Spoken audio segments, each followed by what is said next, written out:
Pour tous les fans d'anime, la saison finale de l'Attaque des Titans n'est sûrement pas passée sous vos radars, tant elle a fait couler d'encre cette année. Le trailer sorti pour l'occasion annonçait la suite de l'anime tant attendu, porté cette fois-ci par le studio MAPPA, mais également la venue d'un nouveau compositeur, Kota Yamamoto. Bonjour à toutes et à tous, ici Bob de la chaîne Bob Denis, et aujourd'hui nous allons nous intéresser à celui qu'on considère comme le successeur d'Hiroyuki Sawano, j'ai nommé Kota Yamamoto.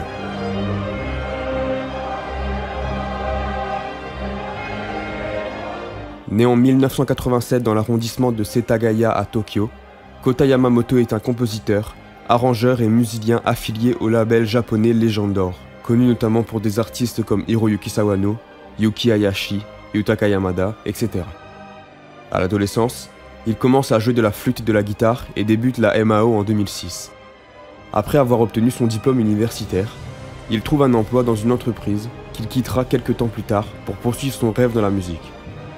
Il étudie avec le compositeur expérimenté Yasutaka Mizushima et obtient en 2015 son diplôme à l'école de musique Shobi à Tokyo.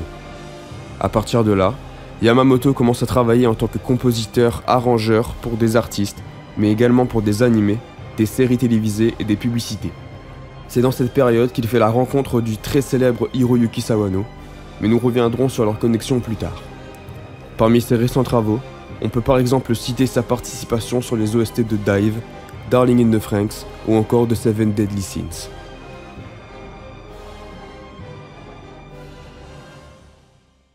À l'annonce du changement de compositeur, le doute a commencé à planer chez les spectateurs. Plus encore que le changement de studio, savoir qu'Hiroyuki Sawano ne serait pas aux commandes cette saison a inquiété les fans et à juste titre.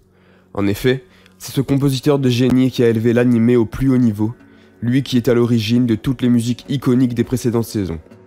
Pourtant, la musique n'était pas laissée entre de mauvaises mains, étant donné que Yamamoto est en quelque sorte l'élève de Sawano. Il a d'ailleurs été confirmé que ce dernier continuerait à travailler sur l'Attaque des Titans, mais qu'il accompagnerait Yamamoto en tant que compositeur secondaire. Et les deux hommes ne sont pas à leur première collaboration. Blue Exorcist, Kabaneri of the Iron Fortress, The Seven Deadly Sins, Crysis, 86... Yamamoto a composé tous les images songs des personnages de l'Attaque des Titans, chantés par les acteurs eux-mêmes. On le voit également jouer au synthé dans cette vidéo intitulée Attack on Titan Suite, publiée sur la chaîne de Sawano. Ils n'en sont pas à leur coup d'essai, et c'est logique de les retrouver à deux sur la saison finale.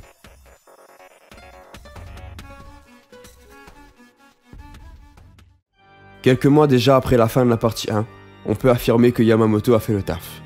Certes, ça n'est pas facile de faire l'unanimité en passant après 7 ans de travail par Sawano, mais son successeur nous a prouvé qu'il savait s'adapter à l'univers sombre de la saison finale.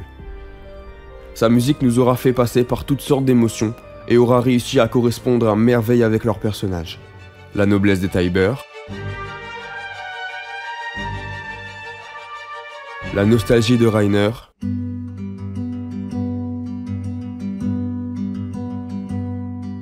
la souffrance de Niccolo, et bien d'autres encore. Mais le son emblématique de cette saison, celui qui a mélangé la hype et la peur, et qui a servi de carte de visite pour Yamamoto, c'est évidemment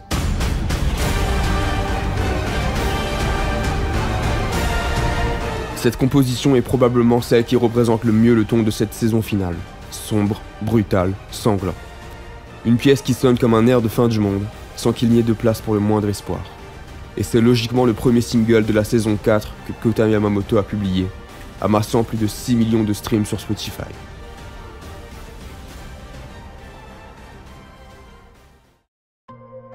Au final, le mélange Sawano-Yamamoto a tenu toutes ses promesses et nous a offert un large panel de sonorités intéressantes.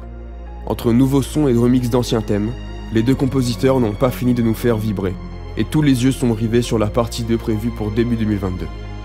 C'était Bob de la chaîne Bob et Denis, et en attendant une sortie de l'OST, je vous dis... Bye à tous mes caramels.